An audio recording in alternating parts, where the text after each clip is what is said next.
Hi, everybody. It is Mark Smith with Family Tree Life Coaching, and I'd like to welcome you to another live stream show. I think I'm going to adjust some things here just a tiny bit. Turn this lamp off back there.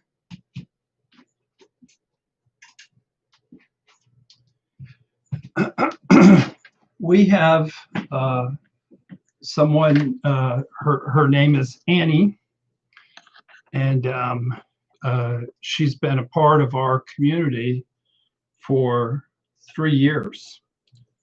And she seems pretty insightful, and she wants to gain some additional insight. So we're going to go ahead and get started. I know it takes a while for people to collect and show up, but we're going to go ahead and get started on Annie's genogram, and we'll just chat with you as you arrive. So, Annie, what do you hope to get out of this process this evening? I guess I would like to more solidly shine a light on my upbringing, and just how those events shaped where I am currently. That we can do. Okay. That's the power of a genogram. Nice. Do we need to do the disclosure as well? Annie knows her stuff. Follow the disclaimer. What I say. I know this is just a demonstration. I know this is just a demonstration. I am not. Mark Smith is not your therapist. Mark Smith is not my therapist. This is done to teach the people about the power of the genogram. This is done to teach the people about the power of the genogram. And you, Annie, will not hold me legally responsible for feeling ouchy boo-boo if it goes that way. I will not hold Mark Smith legally responsible for any ouchy boo-boos if it goes that way. I don't know if that's a legal term, ouchy boo-boo, or not, but okay, I'm trying to get a good working place here. I'm going to try to back the whole thing up. Okay, Miss Annie. Where did you grow up, Annie? In the Midwest. You just want to keep it to the Midwest, huh? Yeah. That's a big area. Mm-hmm.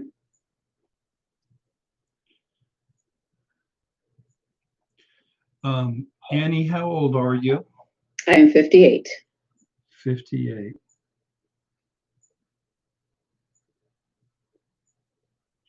So are you married? Are you divorced? What's your marital status? I am divorced after being married for 24 years. When did you get divorced? 2013. After how many years of marriage? 24. You don't need to give your ex-husband his actual name. What shall we call him? Todd. Todd. How old is Todd? Todd is 56.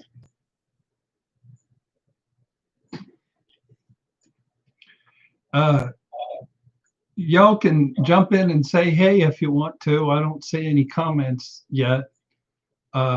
Feel free to ask Annie questions and make comments. I can just see the comment line. Oh, there's somebody. Hi, Kimberly. Welcome. Okay. Somebody is out there listening to us, Annie. Awesome. We're not all by ourselves. Um, what was your dad's first name? Paul. Blue Indigo Gal says, "Hi, I'm Trina." Hi, Trina. I feel like I'm in a 12-step meeting. You know, I'm a relationship addict. My name's Mark. Hi, Mark. Is your dad still alive? He is not. He is not. How old was he when he passed? He was 77. And when did your father pass? 2007. And what did he die from? Well, he was a lifelong epileptic. He had some heart problems after a quadruple bypass surgery. He lived for 7 years. And, just, I guess, all those things, his body shut down. Yeah. Suzanne, hello, welcome. Some of the usual suspects are on hand. Is your mother with us still? My mother is deceased as well. Oh, you're part of the club that I'm in. Both of my parents are deceased and have been for some time. What was your mother's first name? Catherine. With a K or a C? Yes. Okay.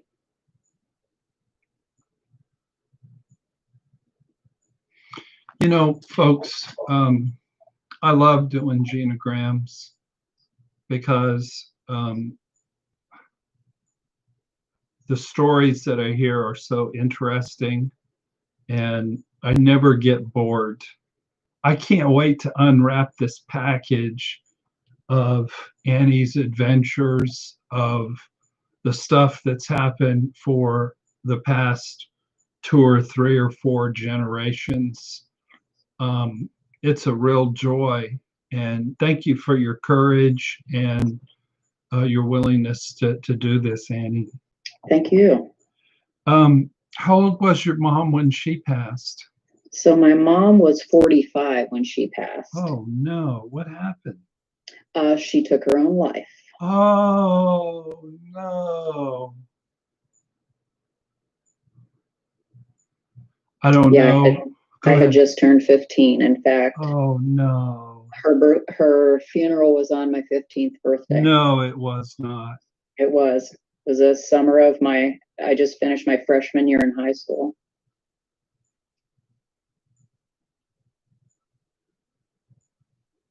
That is horrible. It was on your 15th birthday, the funeral? 15. I just turned 15, yes. I think that everybody was in such a fog and, so numb from it all that they didn't even realize that it fell on my birthday when they planned everything. Oh. It was pretty horrible. They didn't even know it fell on your birthday. No.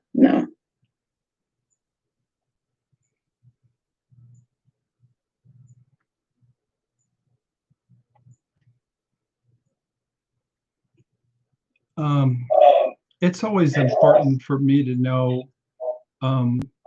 how did your mother commit suicide? By what means? Firearm. Which is really unusual for women. It is. My dad, my father owned a business that sold weaponry.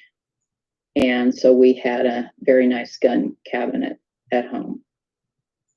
And he didn't even know that she knew how to load a gun or anything. I assume it was a handgun? Yes.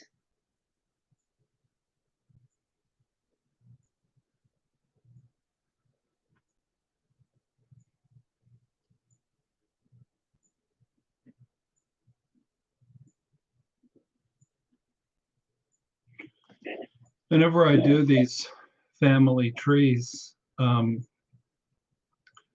the most powerful thing that I see, whether it's 4 generations back, always the most powerful thing on a family tree is a suicide. Katie Kobe says that her mom shot herself too. And that was very sad and very traumatic. Soren,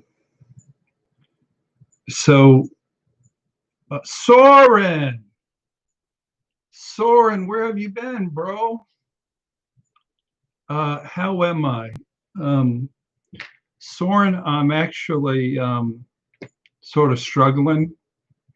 I'm gonna share some things at the end of Annie's feedback session to sort of catch you up with what's going on with my work and with my calling, and so stick around afterwards. But Soren, it's lovely to have you here. He's been taking lots of nursing tests. So so tell me about your mom. What was she like as you were growing up, Annie? Oh, she was kind and caring and generous and beautiful and very involved in the church. I remember when I went back to my hometown as an adult, running into people who would just share stories about her, and I must have had half a dozen people say she was my best friend. She had a half a dozen best friends? Yes. I've only got about 2 best friends. I'm lucky to have them. Yeah, that's for sure. Okay, now I'm set up. So, yeah, she was very kind and very nurturing, and, you know, maybe a little too kind and nurturing. Maybe should have kicked our butts a little bit more sometimes. So she tended to be more of a codependent. Yes, yes. And I definitely would say that my father was a narcissist.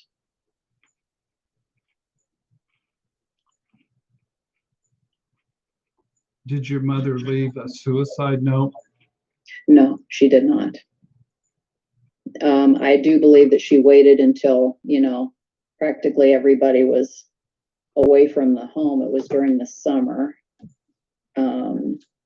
And my sister, who's 5 years older than myself, was the one who was there. Your sister found her? Yes.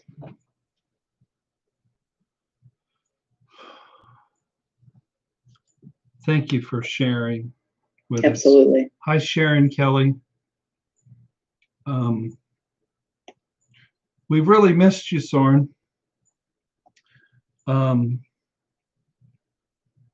Why did your mom do it, do you think? Well, let me back up a little bit. Big Catholic family. I'm 4 of 6. So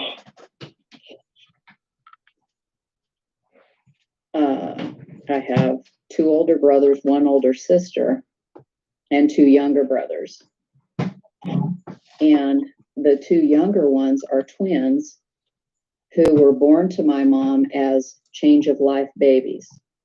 So in the age range, they are 14 years younger than myself. So they were only 6 months old when she took her own life. So I don't know if postpartum depression type of thing. The summer prior, she had lost her own mother. I don't know if it was just too many layers of, depression. I really don't know. My dad did check her into a psych ward for a couple of weeks. I don't think that she fully embraced it. She didn't want to be there. I remember just, being so happy when she finally came home and hoping everything was better. But, it didn't take long to realize things weren't better. Yeah. Yeah. What year did your mother die? 1977. I remember that year well. It's the year I graduated from high school. And your grandmother died in 1976? She did. And she died in the summer of 76, and my twin brothers were born in winter of 76. So you're fourth of six, did you say? I am. Okay, who's the oldest? So the oldest, his name, okay. So I don't have to do the math. My oldest brother actually died of cancer when he was 26. Oh my So he's no longer with us. Yeah. He had kind of a rare childhood cancer that reared its ugly head right after he had, graduated from college, gotten his job, met his fiance, all of that stuff that we all do. And it was too far gone by the time they realized what he had. Yeah. It was pretty rare. Blue Indigo Gal is giving you a virtual hug and thanks you for sharing with us. Thank you. Who's second oldest? My sister. Do you want a name? Yeah. Marie. How old is Marie? Marie would be 63 now. Number three? That would be my brother Michael. He would be 60.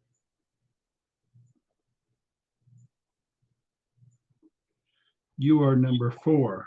I am number four. And you said you were 58. Yes. And then the twins were 5 and 6? They are 5 and 6, and they are 44 years old. Twin boys. So big gap. They're 44. Yes. Which one was born first? So Jason and then Jeffrey. Does Jeffrey go by Jeffrey? Yes.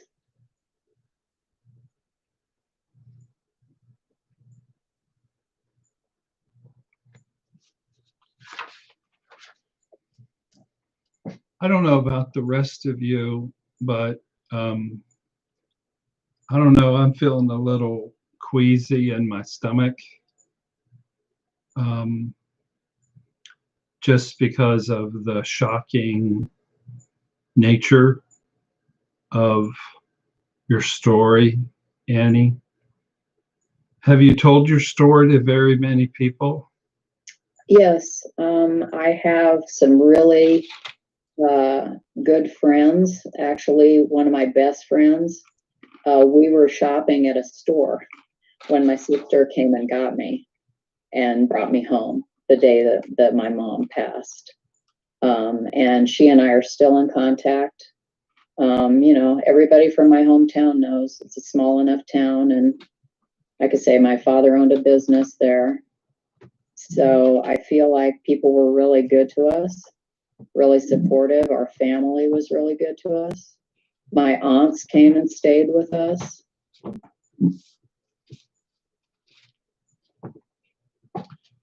Okay. So we had a lot of family support. Yeah. Extended family support.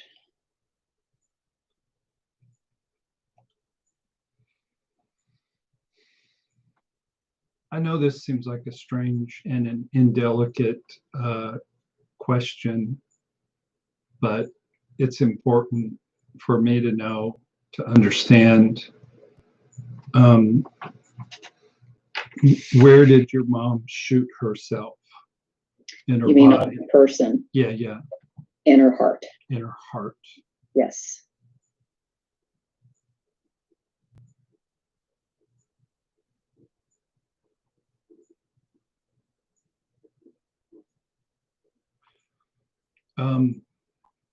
How shocked were you, or did you realize that her depression was this bad? Well, I think since I was a kid, it was mostly confusing. I knew that her behavior was off, but I don't think I knew the severity of it. I just wanted life to be back to normal. So I was so happy when she came back. But she should have definitely been in psychiatric care still. And I think being that this was 1977, even the, pharmaceutical help wasn't what it is today. No, not even close. So, not even close. Yeah. Sharon asked, are there other mental health issues in your family system?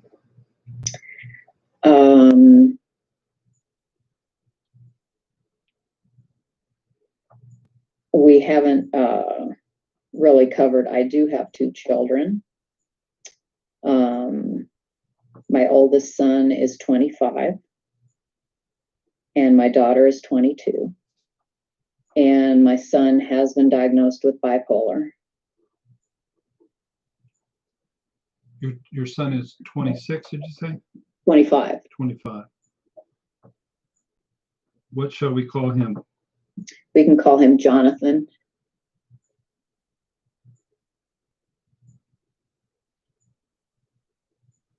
And then you have a daughter, and what shall we call her?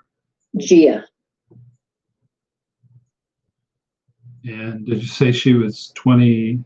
She's 22. 22. When was Jonathan diagnosed with bipolar disorder? 2 years ago. Tell me about those 2 years. What kind of issues has Jonathan been struggling with? Well, let's see. When, it's kind of the manic or the state or the depressed state. It's definitely hard to just even listen when he's on a manic rant. It does seem to be pretty much under control now.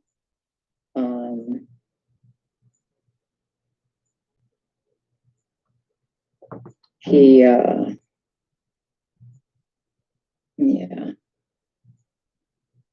I don't know. He lives about an hour away. So, with the pandemic and that kind of thing, I keep the lines of communication open, but sometimes he isn't the best at responding.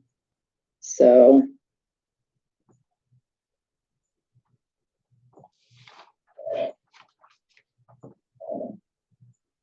okay, so we'll get to that. Katie said her mother also shot herself in the heart. And Katie said that she wasn't shocked because she saw her pain.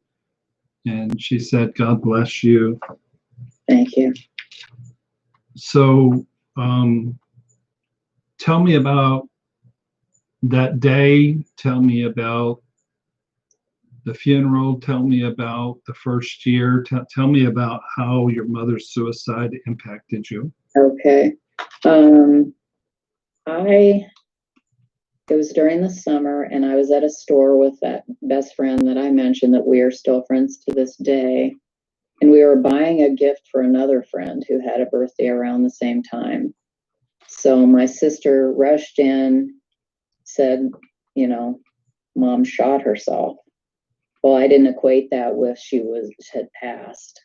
I just thought, I think I was just angry. I'm like, why would she do that? So we went back to the house, and law enforcement was there by that time. And they asked my sister what I consider to be some insensitive questions, but I understand that they had to ask these questions. But it was in, my parents owned a ranch home, a walkout ranch, and it was in the basement. And I didn't go down there. I didn't want to be down there. I didn't want that visual. So I don't know. It was just really, I remember like neighbors were kind of out in their yards and things like that, obviously wondering what's law enforcement doing here on a weekday afternoon during the summer, that kind of thing. And it felt a little intrusive. Yeah. The funeral, because my hometown is where my mother grew up and my dad owned a business there. I mean, it was standing room only. And I don't know, just numb throughout. I mean, you don't know how your life's going to change so dramatically. But like I say, I feel like adults that knew her, adults that knew my dad, extended family, everybody was really there for us and supportive as much as you can be. But it was a real strange summer. I remember even starting high school, I would have been a sophomore. Some of my teachers would pull aside my friends and say, "Is she doing okay?" You know, and all that kind of thing. So. I see that question about who raised her. We'll get to that. We just need to spend time around her feelings. Jilligan, what up? Welcome. Welcome to the party. So what else? Talk about how it's affected you through the years. Well, you know, we always need our mother, no matter how old we are. I think one thing that it did spark in me was like, you know, I'm just going to be the best mother I can possibly be. And, you know, and she was a great mother to me.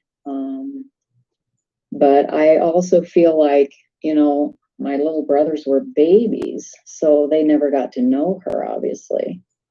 And the rest of us were so much older. My oldest brother was 20 when they were born. So we kind of, you know, grabbed the mantle of, hey, we're going to be the surrogate parents for these guys. And we really did, you know, being what the age difference was. We didn't bicker with them and have the normal sibling, you know, things that go on in a family where kids are a year and 2 years and 3 years apart. So my siblings and I are really tight, and we hardly ever have you know, any squabbles or anything. And I think that's because we banded together after my mom passed. Yeah. You said you were numb. Yes. How much emotion did come out those first couple years? Good question. You know, in hindsight, we really should have been in counseling and all that other kind of stuff. And I just don't think my dad believed in it. So I had ups and downs, certainly. I mean, a normal teenager has ups and downs without this extra added, you know, trauma. I feel like I was really immature too. After that, it took me a long time to kind of, you know, have the emotional maturity, because you tend to get sort of stifled. You were sort of frozen in time because you were numb. Yeah.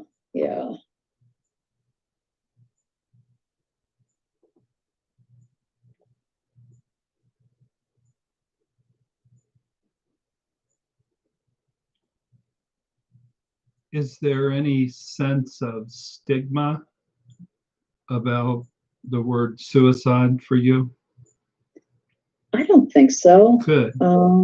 Yeah, well, like you say, it's a little troubling for you to have to hear this. When I meet new people, it's troubling for me to have to say, oh, well, when I was 15, my mom committed suicide, well, almost 15. And, you know, the extra added, well, and my brother died of a rare cancer when he was 26. You know, it's just kind of like, gee, you sure had a lot to deal with. And it's like, you know, I know.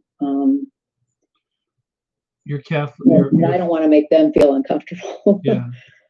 Your family was a large family. Were they Catholics? Yes.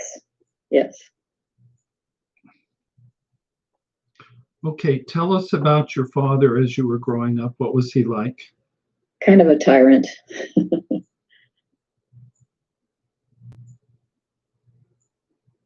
Say more. I honestly can remember, a million wonderful things and funny and heartfelt moments with my mom. With my dad, I can maybe count them on one hand, quite honestly, because he had to be in control. It's all about him. Kids are objects, and when you do something good that makes him look good, then you're rewarded or embraced for that. Or the other thing too was, you're never allowed to disagree with anything either. So I don't do well with conflict for that reason. I avoid conflict as an adult. What kind of work did your dad do? He was a school teacher, and then he did that for a handful of years and then opened a business. Okay. What grade did he teach? What subject did he teach? High school English.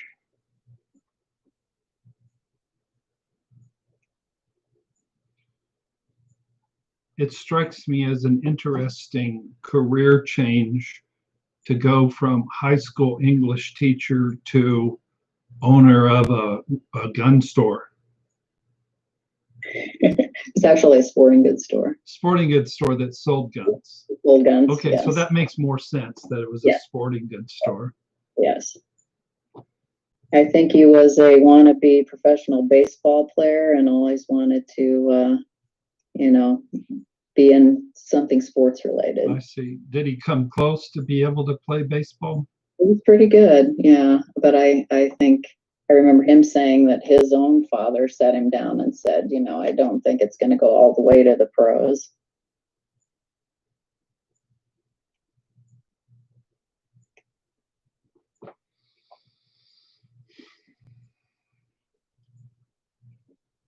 Soren says that he's found out recently a similar thing in his family, that you can't say no or declare yourself without a lot of resistance. It's become, oh, that's just Soren being an a-hole. Just when he just had a voice. Yeah.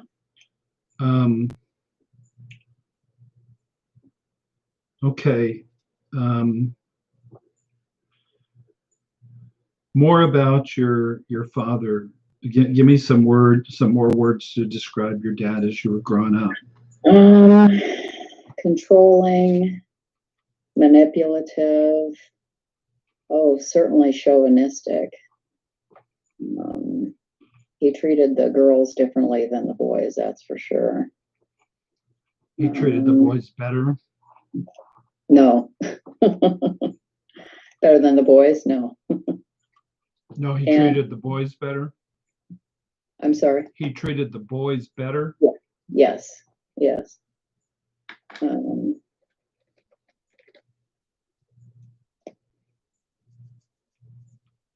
Tell us your favorite memory of your mother.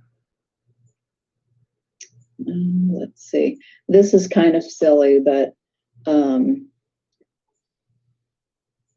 I love making desserts. I'm a certified pastry chef, and I grew up baking with her and my grandmother. And I would love little things like if we're making, say, chocolate chip cookies or something, and the phone would ring. So my mom would go answer the phone, and then we would eat the cookie dough. Just silly stuff like that, And it was pretty obvious that there was half the cookie dough missing, and she didn't care. Yeah, she's just, and just everything was enjoyable. Vacations were enjoyable with her. We got to take a vacation when I was 10 to Washington, D.C., because we had relatives that lived in Virginia. And that was the first time I'd ever gone on a plane. And it was so exciting. And my dad did not come. It was just us going to visit relatives. And that was probably the best vacation I can remember as a kid. helped to not have your dad there, huh? Yes.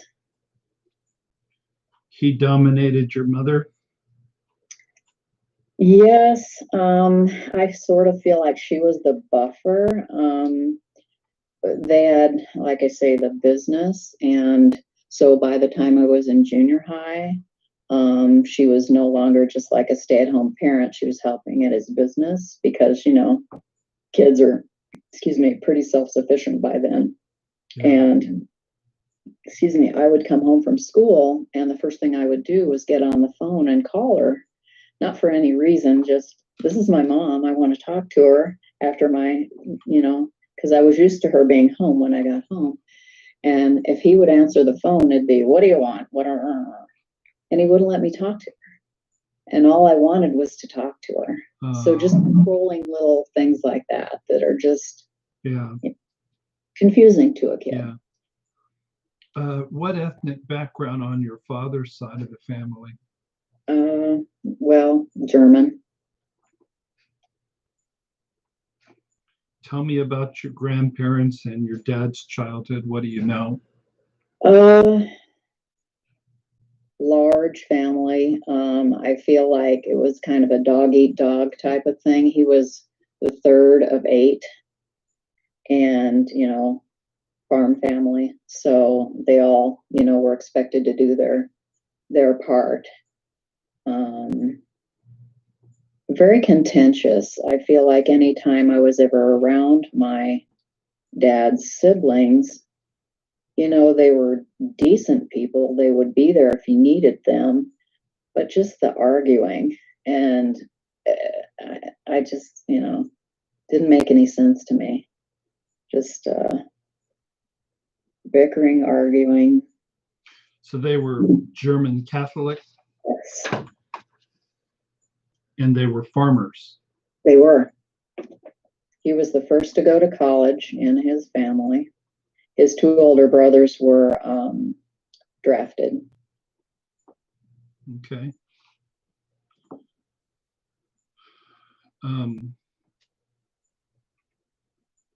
What do you know about the characteristics of your father's father?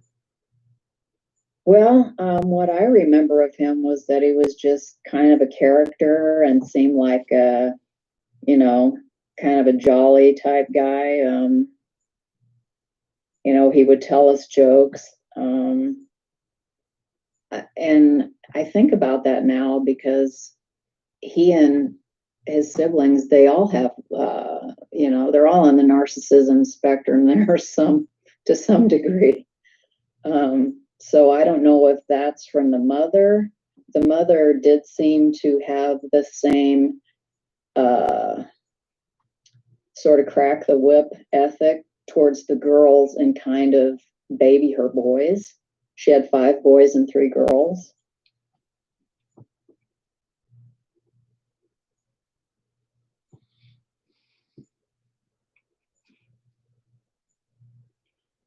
Your dad was third of 8. Yes. What do you know about your dad's mother? Is there any other qualities about your dad's mother we should know about? I don't know a lot. We live 2 hours away, so we'd visit occasionally. But again, my mom didn't really like the arguing. She's just kind of like a low-key person, and I don't think she enjoyed the visits when we would go there. And my grandmother was diagnosed with Parkinson's when I was like 13. So I really,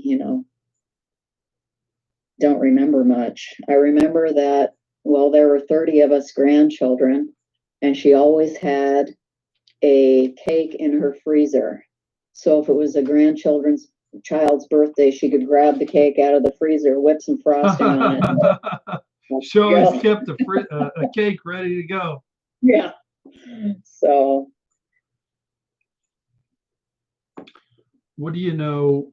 First of all, what did your grandmother die from? On my father's side? On your mother's side? My mother's side. Colon cancer.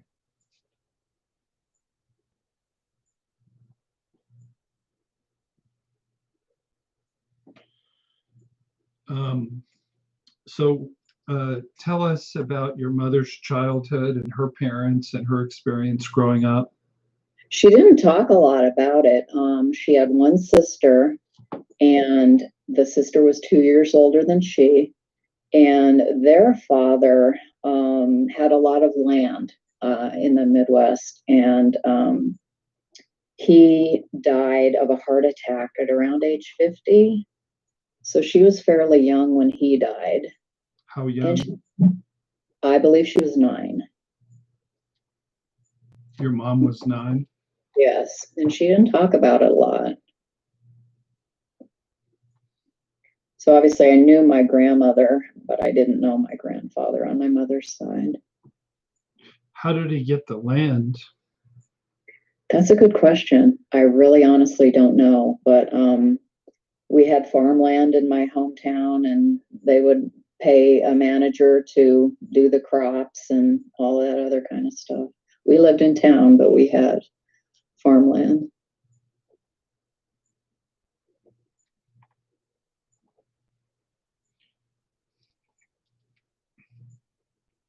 I was always jealous that she had horses and everything growing up. Her older sister, is she still alive? Yes. How old is she? Oh gosh, she would be, is she almost, let's see.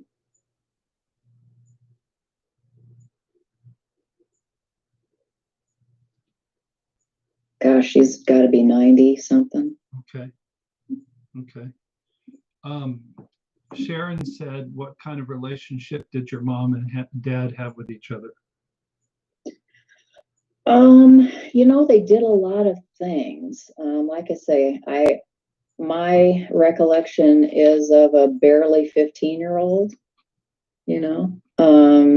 they played golf a lot. They did social things with friends. They were very involved in their church. Like I say, he owned a business and she would help him at his business. I have such a child's perspective of it. I don't, I didn't see anything. Welcome, unusual. David. You're late, but you're here. I'm sorry, Annie, what were you going to say? To me, they were just seemed like everybody else's parents.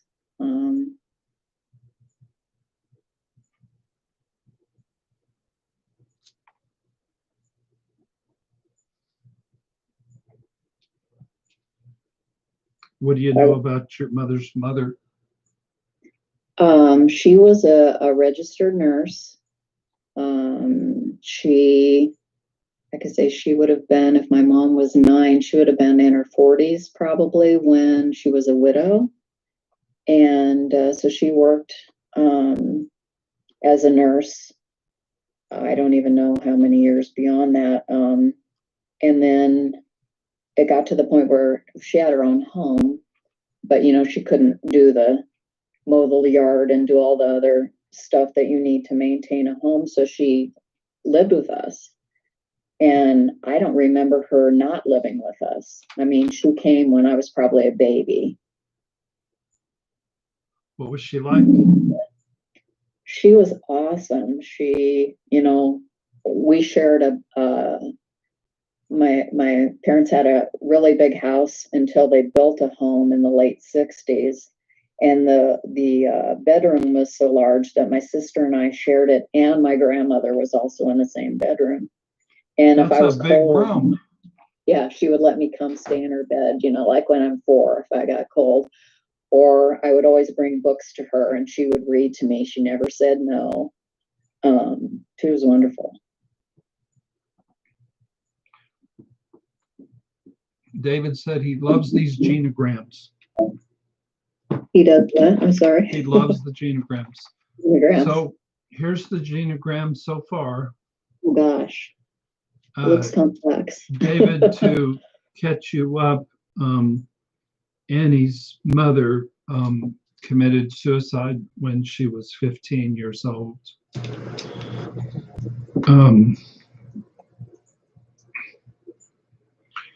So your grandmother was living with you, but she died a year before your mother committed suicide. She did. How close was your grandmother and your mother? Very, very Tell close. me about very close. They were involved in all these like altar society things within the church, and they, since that was my mom's hometown, they just knew so many people, and people thought highly of them. I had people tell me that I actually thought about going into nursing at one point in my life, and I had people older than me say, "Oh yes, we remember your grandmother. She was such a devoted registered nurse," and they would make these beautiful Sunday spreads and invite people over to eat with them. And yeah, I think she was a very serious person. I don't remember her laughing a lot. Your grandmother? Serious. My grandmother, yes. Very serious. Yeah.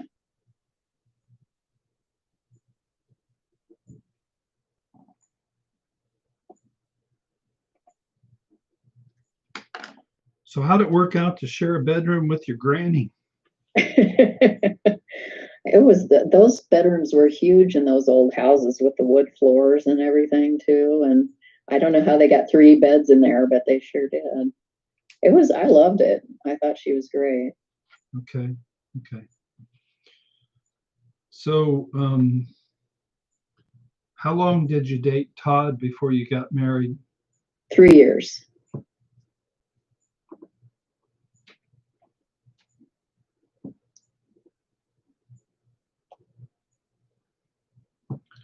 So, tell us about Todd during dating, and tell us about the 24 years of marriage with Todd.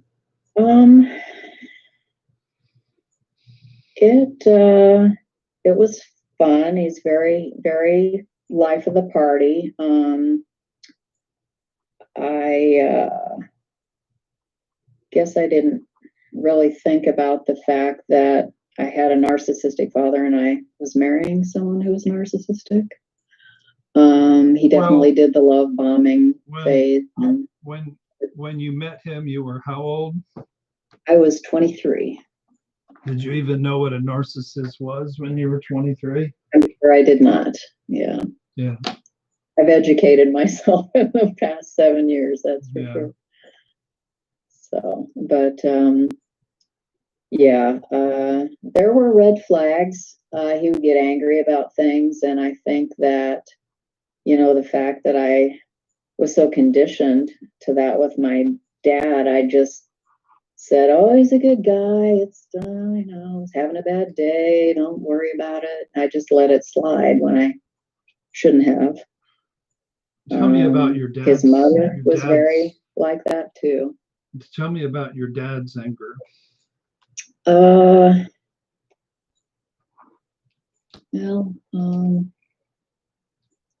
He would kind of call us names like knucklehead and things like that if he thought we did something really dumb. He had very little patience. I remember I had a good friend whose car was just, sounding a little bit like it wasn't running right. And we pulled into another one of her friends' driveways, and her dad came out and took a look at it and, tried to start it and this or that. And he was so nice and so calm and giving tips and everything. And I just remember being amazed. I'm like, that were my dad, he'd be yelling and saying, who the hell, whatever, And I was just in awe. I'm like, really? Dads don't fly off the handle at things like that? I mean, yeah. Sharon is asking a bunch of good questions. She said, "Are you aware of any family secrets?" I really am not. Everybody was pretty tight-lipped, so I'm sure there's things that I've never learned.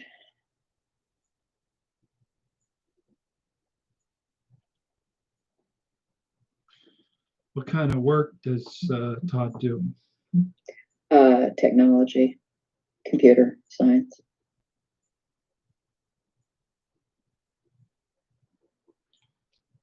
So give me some other words to describe Todd. Selfish, manipulative, definitely gaslighting, especially.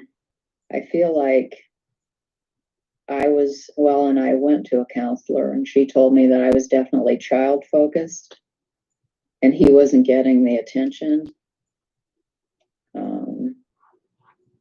I feel like I was the only adult in the room and I had like 3 children. I was married to one and I had 2. How did Todd act childlike? I'm sorry. How did he act childlike? Well, everything had to be about him. I remember going, just on a weekend ski trip and, the kids weren't that old and one of them got car sick. Well, you thought the world had ended because that ends his fun for the weekend when we have to go home and take care of the kid who's car sick. And, yeah, if his fun plans got thwarted because of something with the kids, he would fly off the handle about it. How would you describe your relationship with Todd? I assume you don't mean now, you mean during the marriage? During the marriage. I think that definitely, I was the one who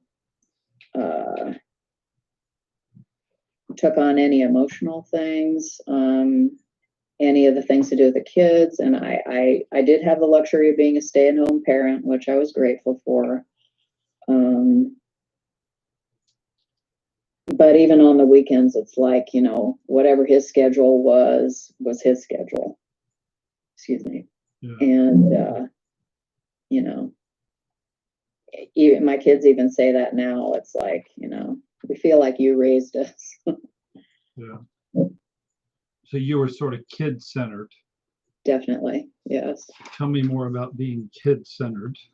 I feel like I always had this need to just be super mom. And being that I was a full-time stay-at-home parent, I volunteered like crazy at their school. I volunteered like crazy at our church. Just giving. How close were you to your kids growing up? How close to them are you now? Very, very much. My daughter, just by virtue of maybe the mother-daughter thing, texts and calls me several times per day. Texts and calls several times a day? Yes, she's a college student, so she's, not nearby.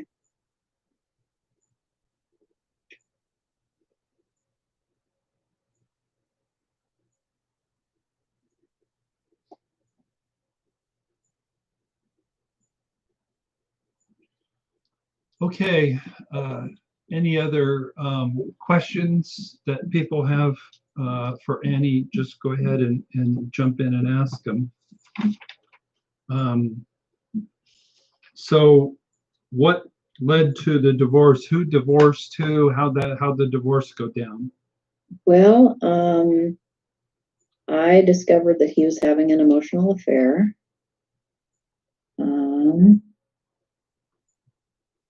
I pretty much busted him from finding out I needed to get into his Gmail account because I was doing something and that required a Gmail account, and I don't think I had one at the time. So it was just kind of, we did try counseling. I had a great counselor, but she said, you got a shaky foundation. Your trust has been obliterated. You really can't build on a shaky foundation. So it was maybe 2 weeks. It was kind of a gut punch. Obviously, I didn't see that coming. And for 2 weeks, I thought maybe I could, see if we could work this out. And then I realized no. He moved out and I haven't missed him since. And that was 7 years ago. Was the shaky foundation the lack of trust, or the Yes. shaky foundation his being a narcissist? I feel like that knowledge came later. When we did go to counseling, I think I was kind of beaten down and emotionally. And I remember the counselor, because he emotionally abused me, and the counselor said, well, we really need to have a session, just the two of us. And what flashed through my mind was, oh, now she's going to come down on me too, because he had been coming down on me for months prior to that. Yeah. And it wasn't that at all. She wanted to open my eyes to what was going on with him. Yeah. Surprise 592 asked if these are real jellyfish. They're not. They're fake. I got these for $65 on Amazon.com, but they bring me a lot of joy. They look real, don't they? Jilligan has a question. Who is this? This is Annie. You've seen her name listed. She attends every other week as we meet. So when he moved out, you didn't miss him? No.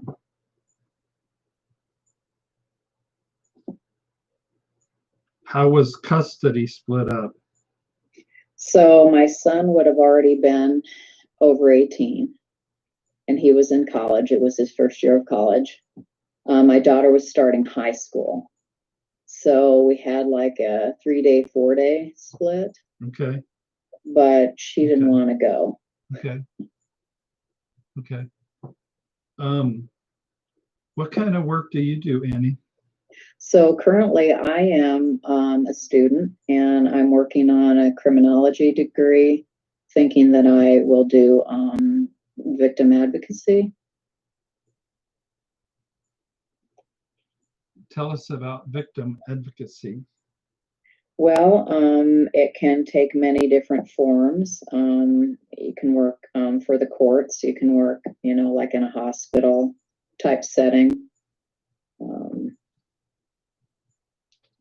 You're not going to be a full-time pastry chef? That's kind of my avocation, I would say. I see. Yeah, it's just kind of what I do to have a creative outlet. Yeah. Give us some words to describe yourself, Annie. I am a awesome, loyal friend. I'm a great listener. I have a really nice singing voice. I did not know that. I've been told that. And I am currently in a serious, committed relationship. I honestly don't know if I want to get married again, quite truly. I just don't know. Okay. You're in a serious relationship. What shall we call him? We shall call him. I asked him that, and he said, call me Clint Eastwood. You are dating Clint Eastwood.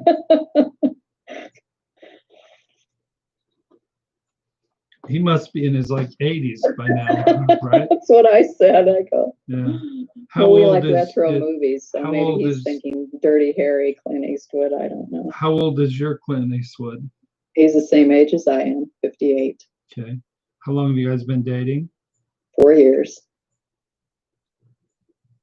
How'd you meet? We actually met on a dating site. Which one? It's called Our Time. It's for people 50 and up. Tell us about Clint Eastwood. He's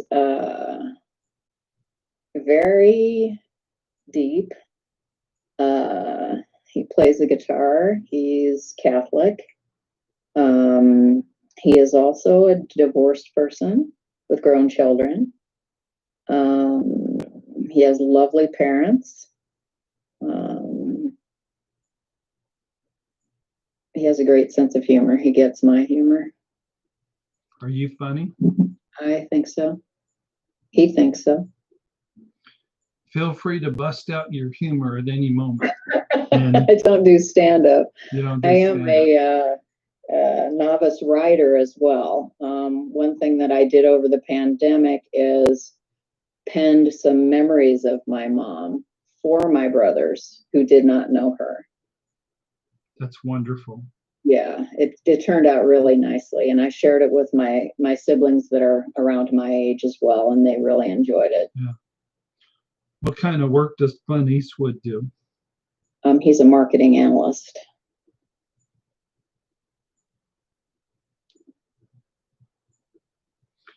What's your relationship with Clint Eastwood like? I would say it's very loving. It's very honest.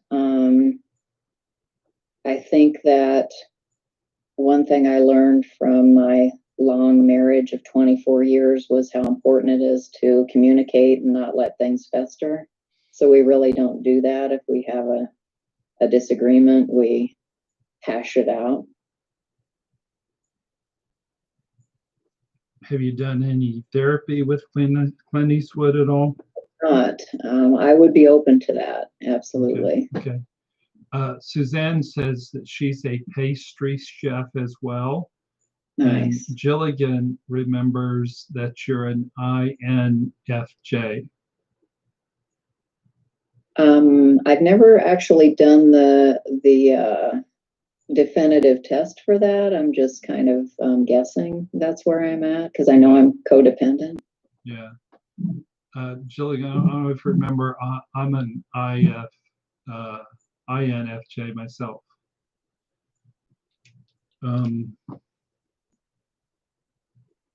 They say it's the most rare type of Myers-Briggs. Yeah. Huh. Congratulations on your relationship with Clint Eastwood. Thank you. Katie, whose mother also committed suicide, also an INFJ. Okay, I'm going to run through your siblings and want to do it real quick. Just give me any problems that they've had in their adult life. Okay. Obviously, Drew died of cancer. Did he have any issues before he passed? Yeah, like I say, the four of us were a unit before my little brothers came along. So he was a little bit of a bully to the rest of us. He was a bully. He picked on my other brother a lot. Okay, Marie? She and I were pretty close. I would say, you know, the worst problems we had was maybe me trying to wear her clothes. You know, how sisters do that. Yeah. Take each other's clothes. How has her adult life turned out? Oh, great. Yeah. She has grandchildren now and she's pretty happy and we talk a lot. So she lives pretty far away. So pretty happily married. Yes. Michael. He has 4 children. I sort of feel like Michael and I are in the same boat and that we married somebody who's a lot like our dad. His wife sort of is, I don't know, I would say she has a personality disorder, but I don't know how you would peg it if she hasn't, you know, sat for an evaluation. But she kind of likes to isolate him and he allows it. What's Marie's husband like? My sister? Yeah. What's her husband like? Oh, he's gregarious, you know, a super nice guy, just full of energy and just real positive. But not like your father at all. No. Tell us about Jason. How has his life turned out? Great. The twins both married lovely ladies. They both have 3 children. super close when they went to college, and actually had the same college major, lived in the same city for a long time, and now one's on the West Coast and one's in the Chicago area, and yeah, they were really tight. Same college? Yes.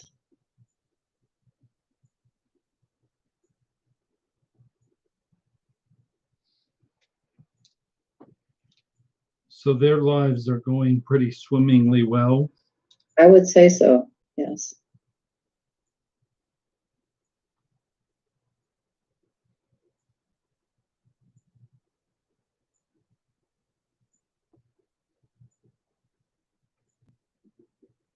Tell us about Jonathan.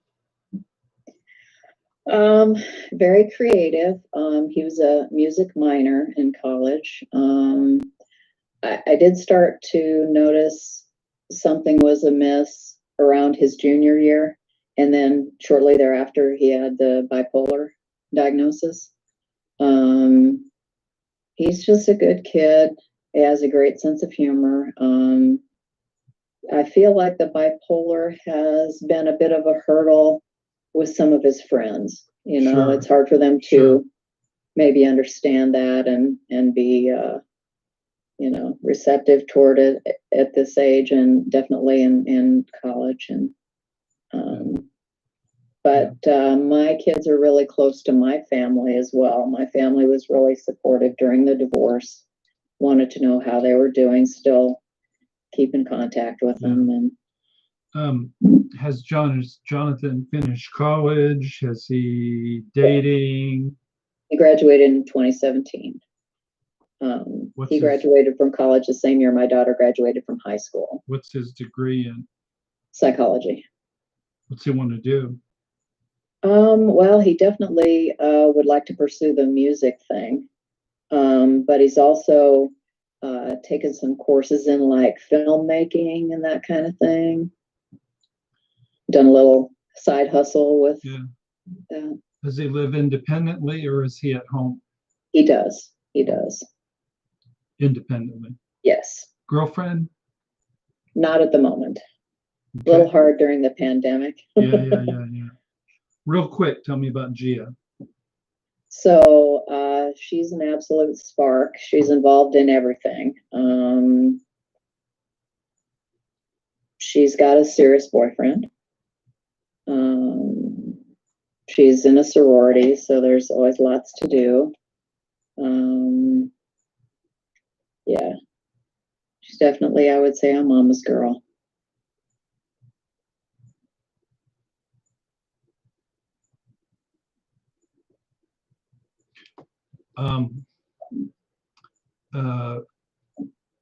Suzanne asked if any of your siblings develop narcissistic traits. I guess the answer would be no.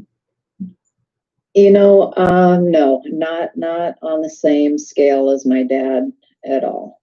Yeah. Your brother married somebody with some narcissistic traits, but none of your siblings. The brother, yes, Michael did. Yes. Yeah. Jilligan is also an INFJ, but she is very close to being an INFP. So lots of INFJs. I wonder what that means.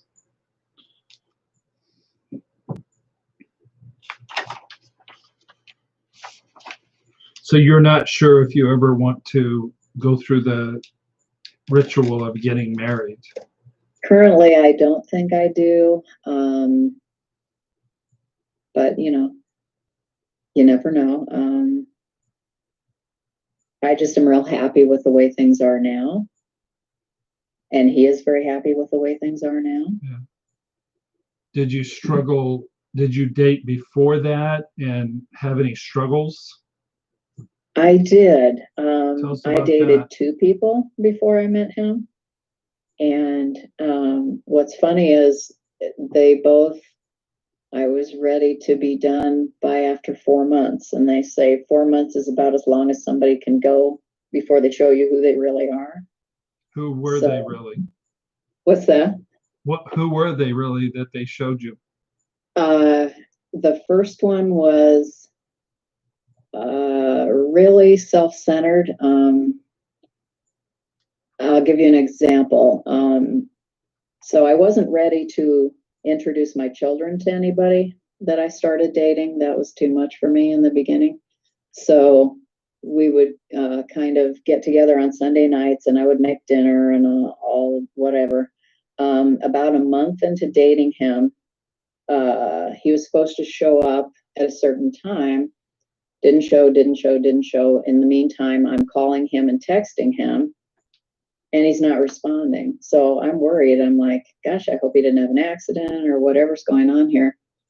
He shows up like nothing was wrong, like nothing, he wasn't an hour late. He didn't ignore my phone calls and texts, and said, well, I met a friend and I went to the restroom and he ordered another beer. So I had to finish the beer before just hogwash.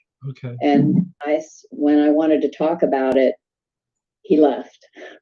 Okay. So it's kind of like when things are going well, everything's peachy keen, but when you have a problem, he flees. Okay. So like, no. All right. Well, I want the really quick and dirty about the second guy, but first Gilligan says INFJs are usually very giving people and they put others ahead of themselves. That's me in a nutshell. The other guy, same thing, about 4 months, seemed real quiet and introspective and very artistic.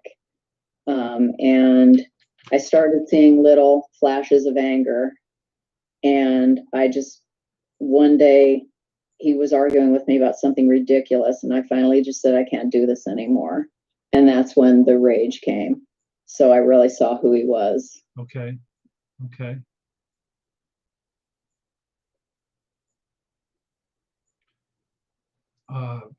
Gilligan says INFJs are very sensitive and we can be hurt deeply. Yes, I would agree with that. And I know, Mark, that you have said stay off the dating sites. I know that's your advice. Yeah. Well, you did well. I got lucky, I guess. So Clint Eastwood isn't like your dad at all either. Not at all. No, not at all. My dad would be the type who's, the very devout church-going person on Sunday, but doesn't then live those Christian values the rest of the week. Okay, so I'm ready to give Annie her feedback, but does anybody else have any questions for Annie? David says INFJ sort of sound like empaths.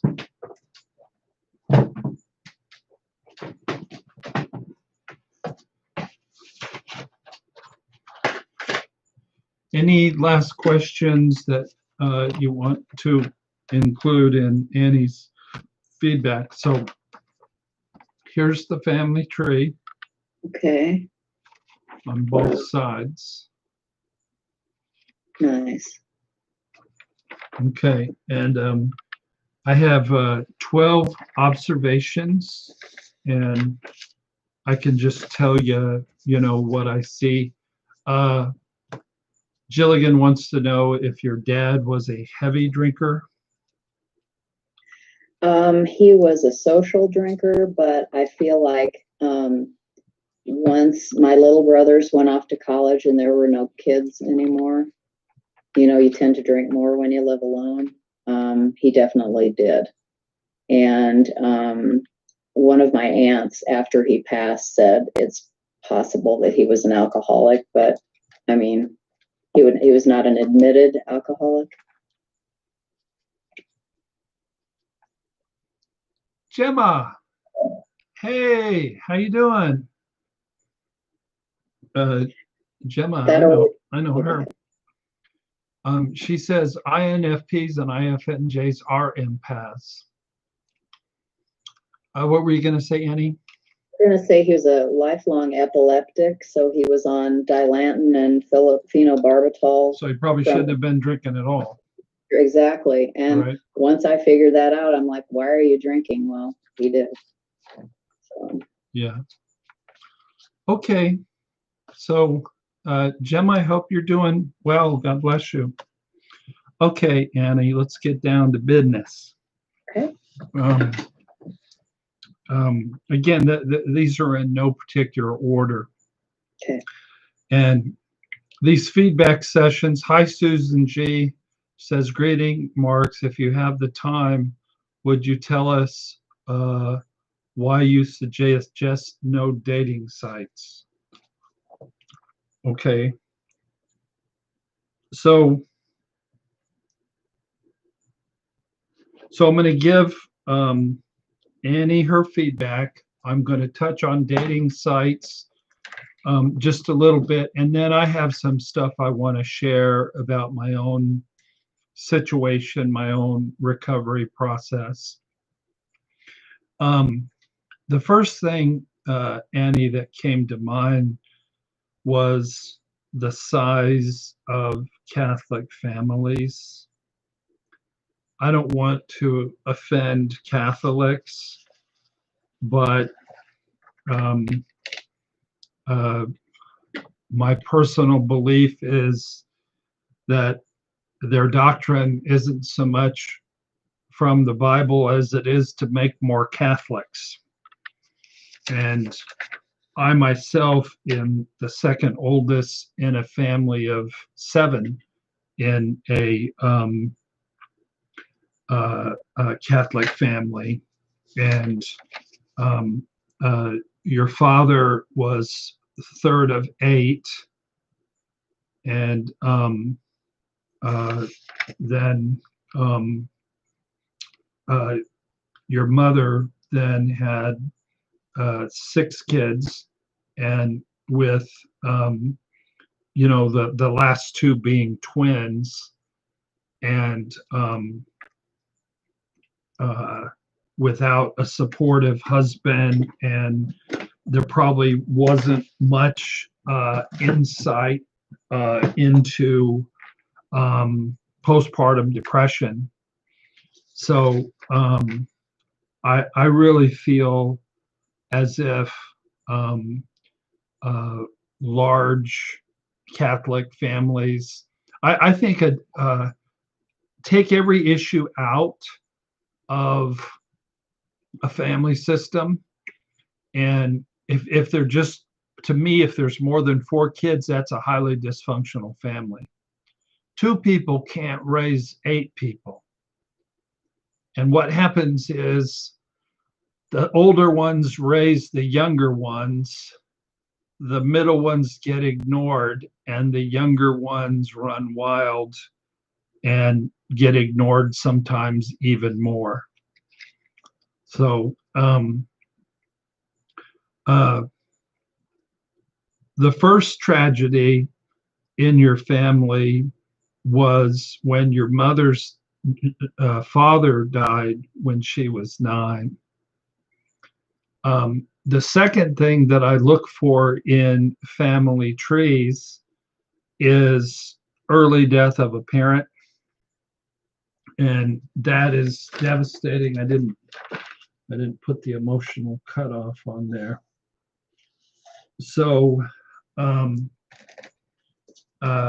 that was a deep wound that your mother experienced, losing her father when she was only 9 years old. Gilligan said it can be hard to be a fully plugged in parent when there's that many kids. Katie says, yep, I'm from a Catholic family. Mom had 8 pregnancies, 5 births. I think she believed that what she was there for was to have kids, and I feel she suffered from postpartum depression. So you have several generations of tragedies, really 3 out of 4 generations, or 3 generations in a row is what I'm saying, with counting your brother. So the early death of your grandfather, your mother's suicide, and then your brother's early cancer. That's a lot of loss. That's a lot of brokenness and dysfunction. The third point I want to make is codependency kills people. And God bless your sweet mother. It breaks my heart to think of her postpartum depression, her being manipulated and controlled by a narcissist, and grieving the death of her mother. There's three ways to be in a family or in any relationship: too close or enmeshed, too far away or emotionally cut off, or just right, which is almost unheard of. It takes a person that's done a whole lot of work to be able to build a relationship that's just right. David says he's not from a Catholic family, but he's the youngest of five, so he agrees with me. Too many kids can be unhealthy. So basically, I believe that a combination of your dad's narcissism, your mother's early wound from the loss of her father, her grieving the death of her mother, and postpartum depression, and having 6 kids all contributed to her suicide. She was just overwhelmed. She was drowning. So there is some enmeshment in your family system, and in your mother's family, your grandmother's husband died when she was young, and then she over-invested in your mother. So there was a strong enmeshment there. And when there's a strong enmeshment by a parent and then that parent dies, it's like losing 3 parents. I was working with a lady once who was enmeshed with her dad, and it took her years and years and years to get over the grief of the death of her father. It took a long time. So I don't know which thing contributed the most to the death of your mother, but I feel a lot of compassion for her. She was drowning in physiological and emotional overwhelm and depression, and I can see why she did what she did.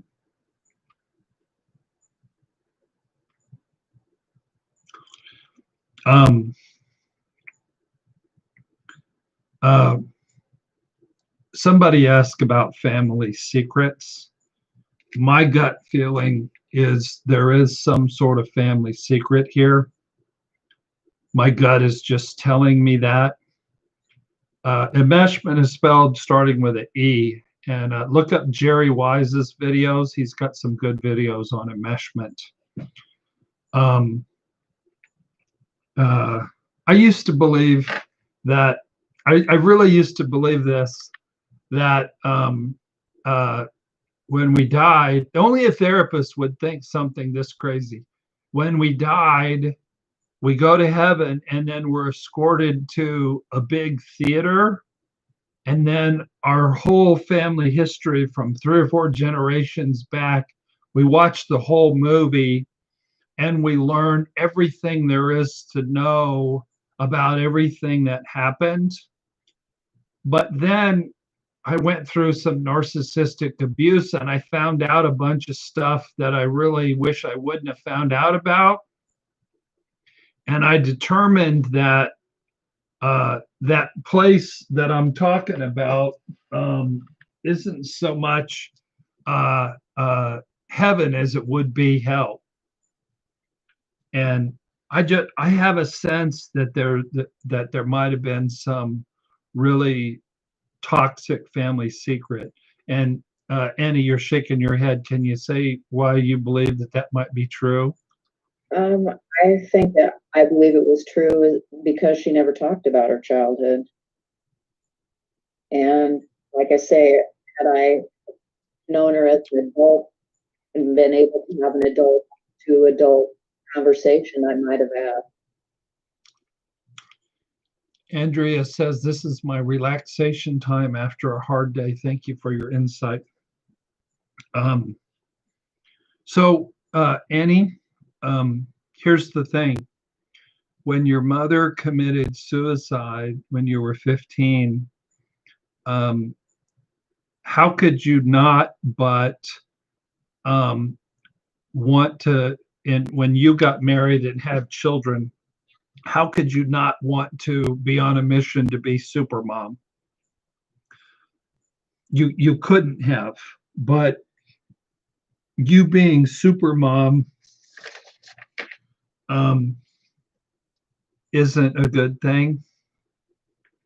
And both of your kids are going to have some pretty major issues. They're going to have issues around closeness, engulfment, enmeshment, abandonment. And the best thing you can do at this point is work on individuating even from your kids as young adults. Watch some of Jerry Wise's videos about individuation. There's too much of an emotional charge between you and your two kids.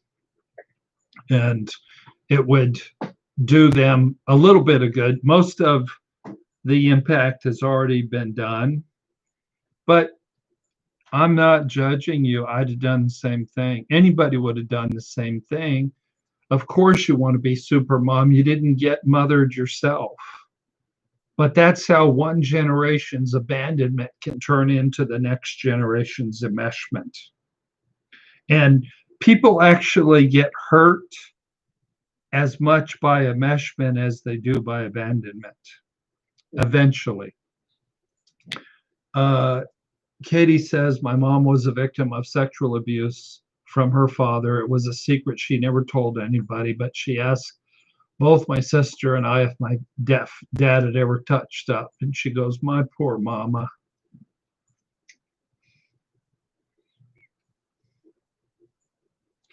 Okay. So individuate from your kids. Okay. Let the kite string out. It's too much. Your daughter texting and calling several times a day. Yeah. Launch the ships. Psychologically, there's a little bit too much intensity there.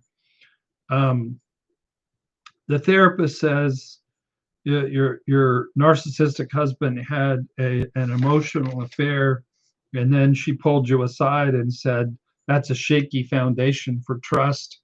I think that was really bad advice. I've helped hundreds and hundreds and hundreds of couples come back from really horrific affairs. Now, the problem was him being a narcissist. Yes. That was the deal killer. Not that he had an emotional affair. It's just he didn't have very much in the emotional bank account with you, and there wasn't that much closeness. Andrea said that she did the same thing with her kids, get really enmeshed because she was married to a borderline.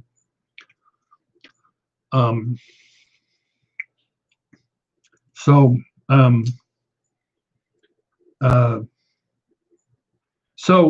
your sister Marie,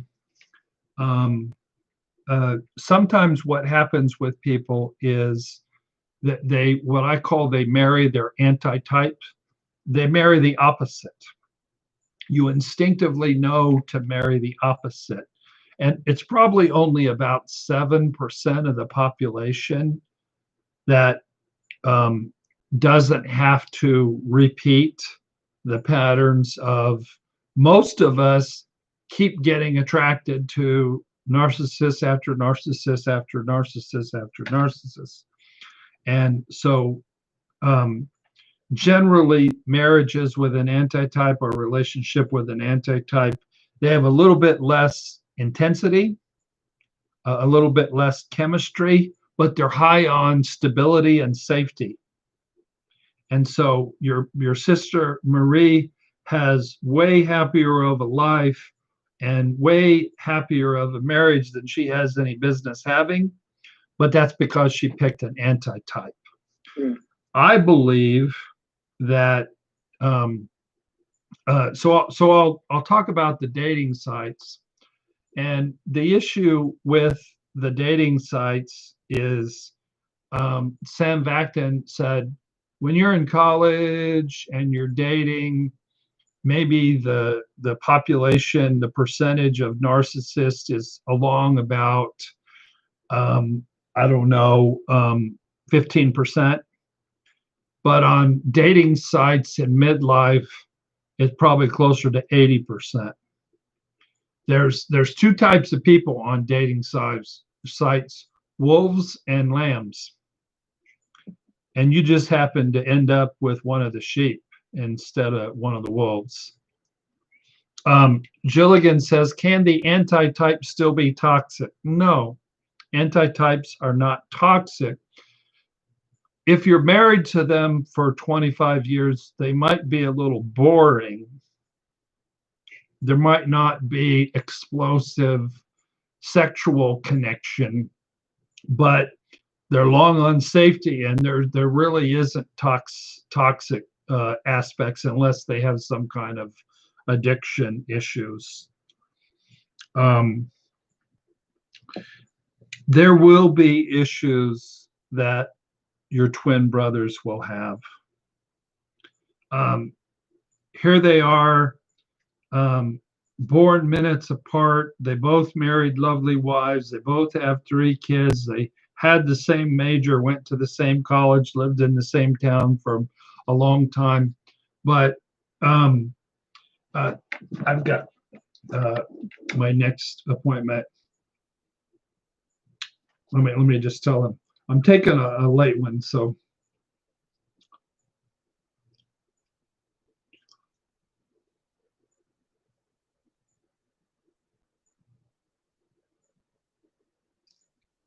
Okay.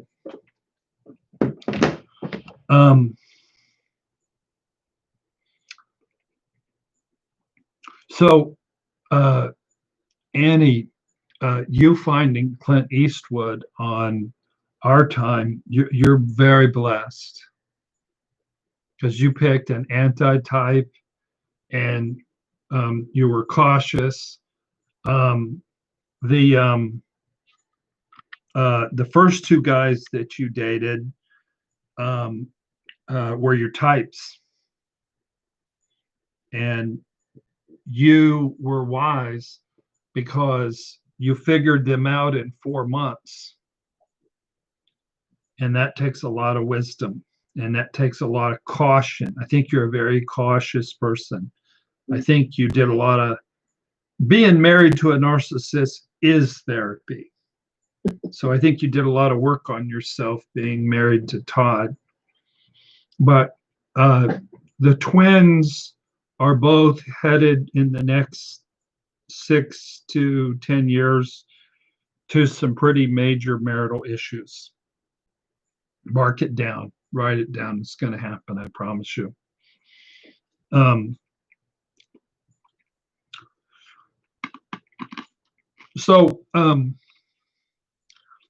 Those are pretty much the things that I wanted to share with you.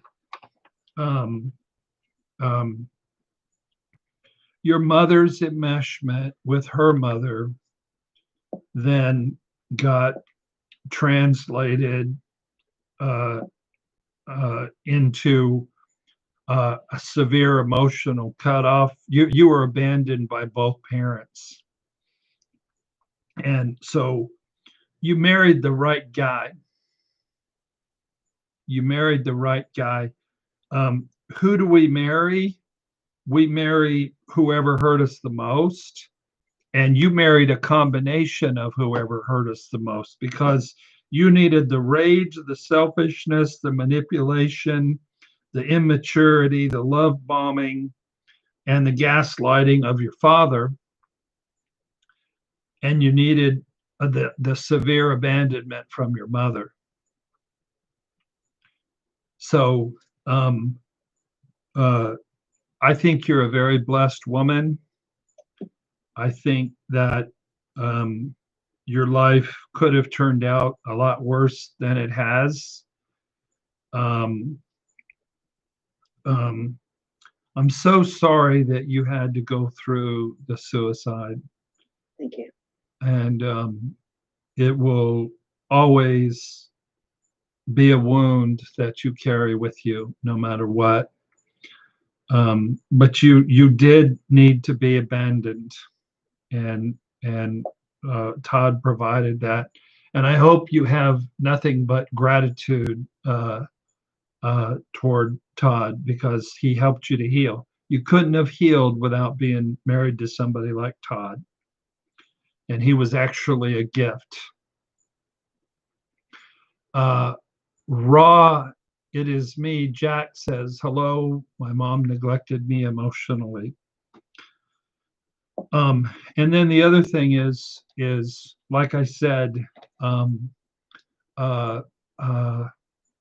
launch your kids. Read about enmeshment. Read about individuality. Read about individuation. If you have to nudge them in the right direction, then nudge them. Sit them down and talk about enmeshment. Sit them down and talk about the dangers of you can love somebody too much. Whenever you're driven by an agenda that isn't about the kid, you were driven by your wound from your mother abandonment. And you were abandoned by your husband. So you were kid-centered for your needs, not for theirs. I know that's hard to hear, but you had a double whammy that was driving you to be super mom. And that's why enmeshment is actually a hidden form of abandonment. But I would have done the same thing. I can see why you did it. I hope you don't feel shamed by me saying that. What's your response to this discussion of enmeshment? I knew that I was enmeshed in my marriage because it was kind of like I didn't know where I ended and he began. I guess I never really thought about it as it pertains to my children, but I can certainly see what you're saying. The enmeshment with your husband went away. Yes. The enmeshment with your children hasn't gone away. True. And it can last for another 50 years. Yeah. But then when you die, it'll be like 3 parents dying. Okay. I think maybe 2, going through the divorce and all the feelings of guilt that come with that. You tend to overindulge your children, maybe when you shouldn't. Sure. So, if anybody else has any feedback for Annie, just type it up there. But Annie, I admire your recovery process. I'm so glad that you're involved with Clint Eastwood. Your kids will be fine. Everybody hurts their kids. And I admire your courage and I admire your resiliency by going through really the worst thing. I don't know what's the worst thing, sexual abuse or suicide of a parent. They're probably equally horrific. but there's a strength and a resiliency that I really admire in you. Thank you. Welcome. Hey, folks, don't leave yet. I got some stuff I need to share.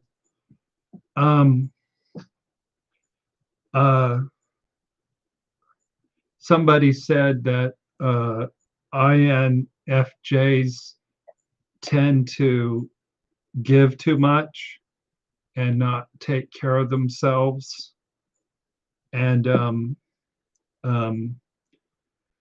when it comes to my work life, that's always been true. I tend to run over in my sessions, every session, because I get emotionally too involved. And I want to share, and I want you guys to respond, but I'm going to need to take a break from doing the live stream shows because I need to do some work on myself. I don't know if you guys have noticed with me, I'm either too sad or I'm high as a kite, and there's not a lot in between. And I don't know if you can tell because this work right here is so powerful that it you maybe don't pick up on the underlying depletion. I think with INFJs, we deplete ourselves. And I've gotten to a place where I'm super depleted and I have to work on balance and self-care and spirituality and relationship addiction recovery and learning how to source myself. I haven't been making videos besides these live stream shows because I wait until I'm inspired. And if my recovery isn't in a solid space, then I don't have a lot to say. Generally, when I talk from my own advancement in my recovery, but my recovery's been not advancing. So Soren says it's totally understandable. We'll be here when you get back, and we will be back. I've got 2 to 3 therapists in the pipeline, and they're all going to want to make videos, and we'll probably meet together and have large live stream shows. But for right now, I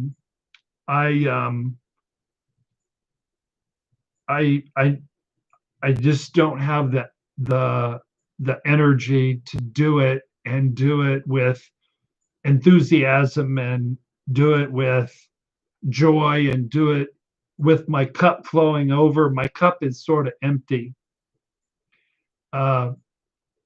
Gemma says that she has the perfect meditation for compassion fatigue. Well, put that on there.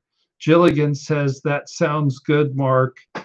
You seem like you've been working nonstop for hours. Take a big break. David says, I'm okay with that, Mark. I feel you. Thank you for doing what you have done, and I'll wait for you. Jilligan says, I can imagine you have some serious burnout. Katie says, do it, brother. Take time for yourself. We'll be here when you get back. Fill your cup. Susan G says, you've helped me so much, Mark. Thank you. I have some other stuff I want to share. Sharon says, take good care, Mark. Raw says, bless you, Mark. You're a wonderful person with great insight. Thank you for helping all of us. But I need to make amends to my very best friend in the world, my wife, Renda. And I'll just talk with Renda and say, I'm sorry for being hurtful to you.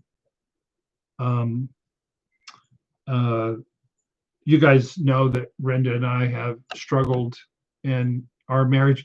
Our marriage was sort of based on her rescuing me when I was shattered. And after 2 years of taking care of me, she sort of got tired. And so, but I'm so proud of Brenda. She's grown a great deal. She carries a lot of joy with her. She's joined a motorcycle community and she rides this really big new motorcycle. She has a great amount of insight. She knows how to self-source and she knows how to be spiritual. So my wife has outgrown me, is what I'm saying. And one comment you made about Todd, you said, it's like having 3 kids. Yeah. And when you have somebody who's been shattered, who isn't good at self-care and who's an INFJ and who's a therapist, who's an introvert, sometimes you get so overwhelmed. I sort of constantly look to Renda to be my caretaker. And she's too healthy to be my caretaker. So she's saying, dude, put your big boy pants on and learn how to source yourself. And that's hard. That's really hard. I don't know if you guys have struggled with this, but when you're alone and when you're sad and when you're depleted, it's hard to take care of yourself. So keep us in your prayers, but we will be back. And like I said, I've got some wonderful therapists sort of in the pipeline, and I'll still make some videos. They won't be a regular every other week. They'll be just as I heal and as I learn to self-source, I will, and if God leads me and God inspires me, I will be making some videos.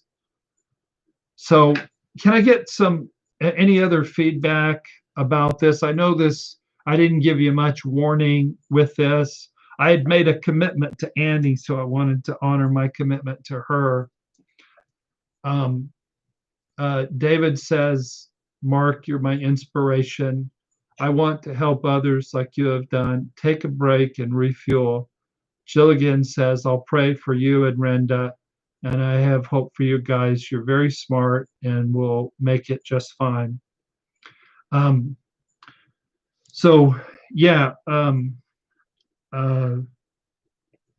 depletion is a difficult thing, and sometimes that happens with work addiction, and I've also struggled at times with relationship addiction. Denise says, you've got to have self-care ideas in you, Mark. Bounce them out on your own time. Thanks for everything. Soren says, I'm studying to be a psych nurse practitioner, but I don't need to do it all the time. Everybody needs a break. Gemma says, hearing other stories that can help us can find compassion for ourselves, and she enjoyed this video. I had a meeting with my staff, and one of the young ones, one of the kids, one of the new therapists, he says when we check in, everybody talks about their friends, their hobbies, their fun, their joy, their kids, their family. And all I talk about is therapy and YouTube videos. And so give me a little time to reconnect with myself and to,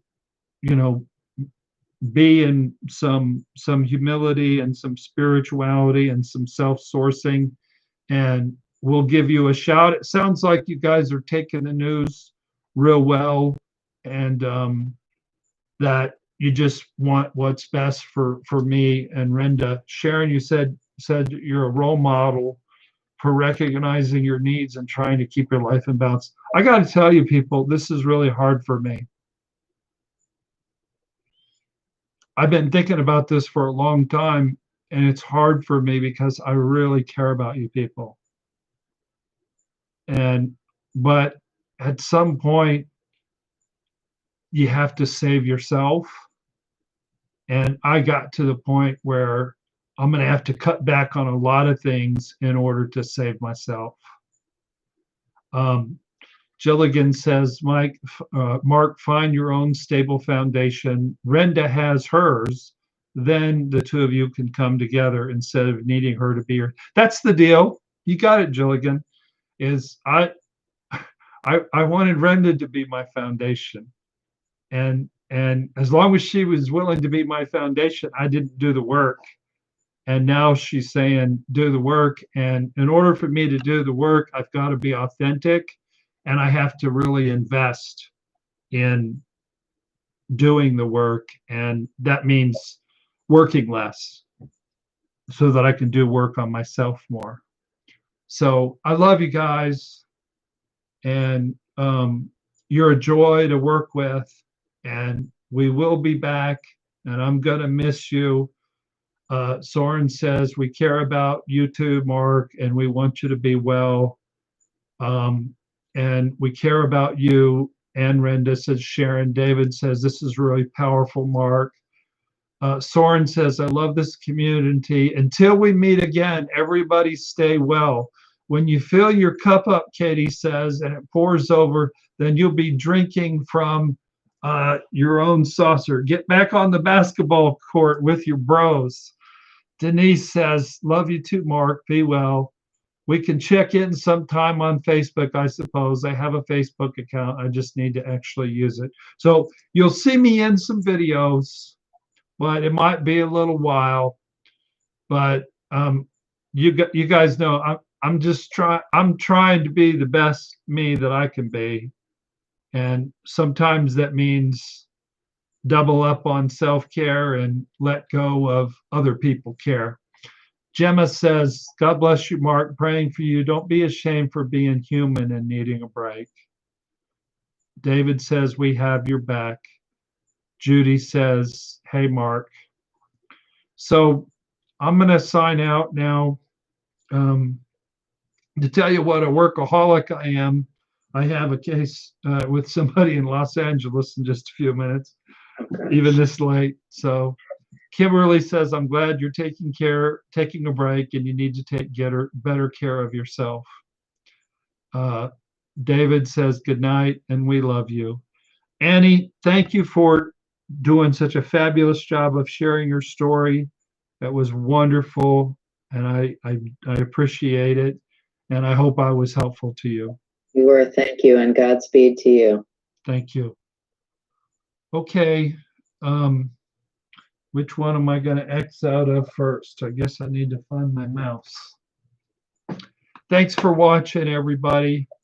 I love you, and we'll be back in touch. Bye-bye.